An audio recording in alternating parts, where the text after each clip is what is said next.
The only people who don't want to disclose the truth are people with something to hide. An open border, and only we would legalize drugs, all these problems would go away. Well, look, we've pretty much got an open border, and Colorado has legalized drugs, and guess what? It is now the prime location in the world for organized crime, where they are distributing all kinds of drugs, not just marijuana, throughout our entire country. That's not the answer, but that's where we are in America right now. Obama, he's not president, as far as I'm concerned. He should be executed. He's an anti-combatant, really. Hold back. But the Muslims that he is shipping into our country through pilots in commercial jets. What's this? I can't tell you. I can't say because we're in a public place. This guy is a criminal. Nobody stopped him. And the other thing is, too, with Congress doing nothing, that legally allows this moron to make decisions. He has no authority, none. And we just said, oh yeah, we should do this, we should do that, and he should do this. But nobody's doing anything that's accomplishing anything. Look, everybody knows the lawlessness of this president. He picks and chooses which laws he's going to enforce or not enforce. He does it by decree. When he can't create a law, or when he can't create a law through Congress, then he uses the bureaucracies in the executive branch to create rules and regulations, executive order. And ultimately, when it comes to when he can't even get that done, then he uses foreign bodies. He uses the United Nations to try to change the laws in the United States, which is not what the United Nations is for. I'll give you an example. Going back to April of 2013, there was an effort to ban certain types of guns.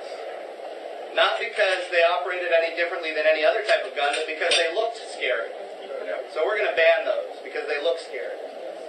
Now that's not that's what the president said. Now, ultimately, he couldn't get it done because the Senate blocked it, which was the right answer. And then he said, okay, we're going to limit magazine sizes. The Senate blocked that because it was the right answer. And then he wanted universal background checks, which in reality is a national gun registration, let's be clear. He wanted universal background checks, which is a national gun registration, and he couldn't get that. So then here comes the United Nations Arms Trade Treaty, which creates an international secretariat where if you have any gun that has any part made in any foreign country, then you have to do not a national background check, an international background check, and there's an international gun registry. What does the President of the United States do? He pushes for it.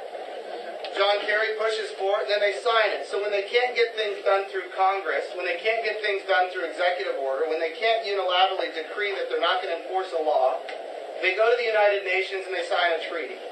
Now, let me be clear. The Second Amendment of the United States of America is not open for debate by foreign governments. And that's where this president gets it wrong.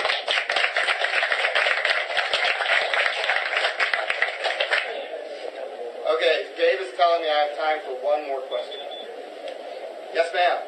The only way I see out of this is to overwhelmingly change the Senate so that we then can impeach the SOB.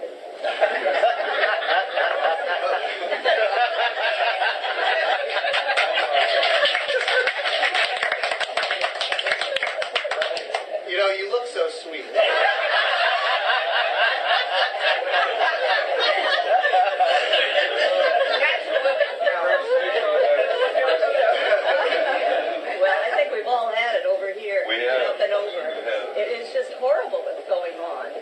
Nobody's doing anything about it. That's right. And let me be clear. You're absolutely 100% right. As long as Harry Reid and the Democrats are in charge of the Senate, there is nothing that can be done to hold this president accountable.